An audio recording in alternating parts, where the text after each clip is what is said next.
Sim, você não leu errado. Uma notícia surpreendente acabou de sair no mundo do MMA. Depois de 6 lutas profissionais de boxe, onde venceu 2 vezes Tyron Woodley, Ben Askren e Anderson Silva, o youtuber Jake Paul vai partir para um desafio ainda maior: lutar MMA. Sim, pessoal, é oficial. A partir de hoje, dia 5 de janeiro de 2023, Jake Paul é o mais novo atleta contratado pela PFL, a Professional Fighters League, um dos 3 maiores eventos de MMA do mundo depois do UFC.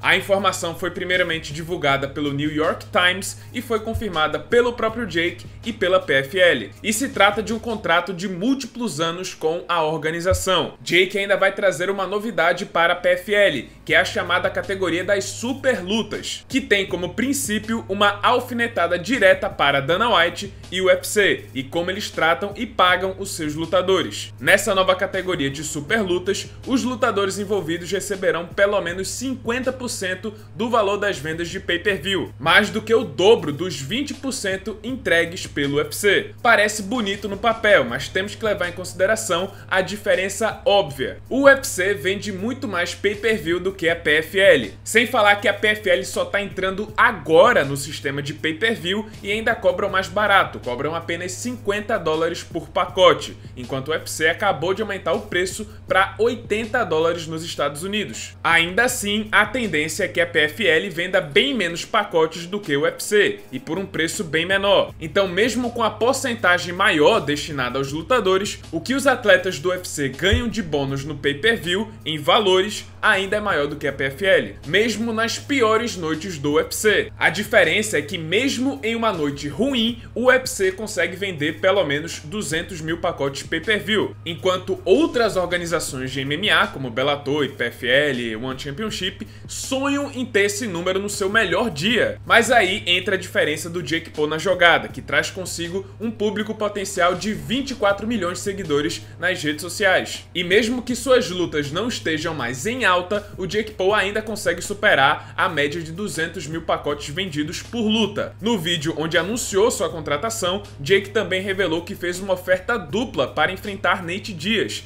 que agora está livre do seu contrato com o UFC. Segundo Jake, ele ofereceu 2 lutas para o Nate. A primeira seria disputada no boxe e a segunda no MMA, pela PFL. Mas aparentemente o ex-UFC ou não aceitou ou ainda não deu uma resposta definitiva. E embora eu ache que sua estreia no MMA pela PFL não vai ser tão astronômica quanto as suas primeiras lutas de boxe, que superavam a marca de 1 milhão de pacotes vendidos, eu acho que o interesse de ver o Jake Paul lutando MMA vai sim trazer grandes números, e se incluir o Nate Diaz nessa equação, aí é garantia. Mas vamos ao elefante na sala: Jake Paul vai lutar MMA. Será que é possível? Será que ele tem chance de lutar bem nessa nova modalidade? Primeiro temos que analisar o arsenal do Jake Paul. E a primeira coisa que vem na mesa é o seu boxe. Embora não tenha o nível de um campeão mundial, ainda assim foi o suficiente para superar 3 ex-campeões mundiais do MMA. E lembrando, apesar da gritante diferença de idade, Jake Paul superou Anderson Silva em uma luta de boxe, sem nenhum tipo de grappling. Lutaram 8 rounds só de boxe e o Jake levou a melhor, chegando a dar um knockdown no maior striker que o MMA já viu. Ah, isso então significa que o Jake Paul no MMA vai ter uma trocação do mesmo nível do Anderson Silva?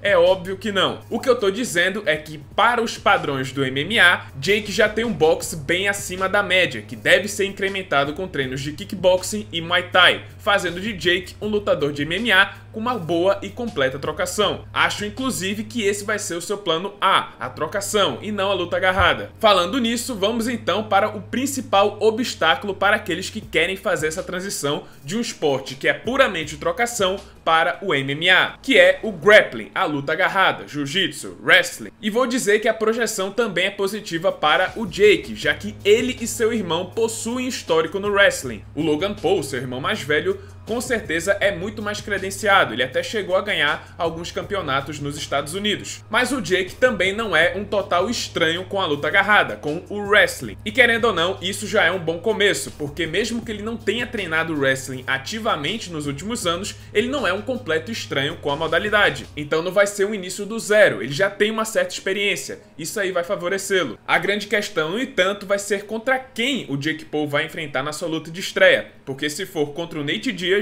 eu sinceramente acho que ele vai ser finalizado. Mas contra outro iniciante, um cara que também acabou de começar no MMA, com um cartel assim de 3 lutas, 5 lutas por aí, eu acho sim que o Jake Paul consegue vencer, e até consegue vencer bem. Então acho que sim, com o preparo certo, Jake Paul pode acabar se tornando um lutador de MMA mediano no início da carreira. A parte boa é que ele tem apenas 25 anos de idade e é milionário, ou seja, ele tem recurso para poder contratar os melhores treinadores, as melhores equipes e equipamentos de treino para ficar na ponta dos cascos. Atalhos que 99% dos iniciantes não têm. Ainda assim, Don Davis, o presidente da PFL, prevê que vai levar um certo tempo para Jake ficar totalmente pronto para o MMA. Ele estipulou inclusive que o youtuber vai demorar pelo menos um ano para ficar 100% pronto. Ou seja, a estreia de fato do Jake Paul no MMA só deve acontecer em 2024. No entanto, ao que parece, a real intenção do Jake Paul na PFL não é se tornar campeão ou coisa do tipo, mas aparentemente é fazer da PFL a sua organização e fazer dela a principal rival do UFC e do Dana White, acabando com o monopólio do Ultimate, oferecendo como diferencial uma alternativa mais lucrativa e que se preocupa mais com seus lutadores. Foi revelado que, além de atleta contratado, o Jake também tem participação nas ações da PFL. E diz ele que ele quer fazer história, quer tornar a organização grande, trazendo justamente esse diferencial, um cuidado melhor com seus lutadores. Se isso é verdade ou conversa da boca pra fora, ou apenas marketing, a gente só vai saber com o tempo. Mas se por acaso isso se concretizar, vai ser interessante ver até onde isso vai. Jake também prometeu, após vencer Anderson Silva, que trabalharia para criar um sindicato dos lutadores, que seria formado por lutadores de todo o mundo e que brigariam por direitos melhores. O problema de querer criar essa briga entre PFL e UFC é que a parcela de mercado do UFC em relação aos outros competidores, ou melhor, as outras organizações, não é que nem Apple e Samsung, não. O domínio do UFC é gigantesco, ele possui 90% do mercado, enquanto a PFL nem sequer é o segundo lugar. Esse posto é ocupado pelo Bellator, e a terceira vaga no pódio é disputada entre a PFL e o One Championship. Bom, enfim, por hora o que eu tenho a dizer é isso, noticiar pra vocês que o Jake Paul vai estrear no MMA, foi contratado pela PFL e acredito que sim, que a longo prazo ele pode acabar se dando bem no esporte. Bom pessoal, esse foi o vídeo, espero que tenham gostado. Se você gostou, deixa seu like, se inscreve no canal, já ativando o sininho das notificações para não perder o próximo conteúdo. E é isso pessoal, muito obrigado por terem assistido e até a próxima.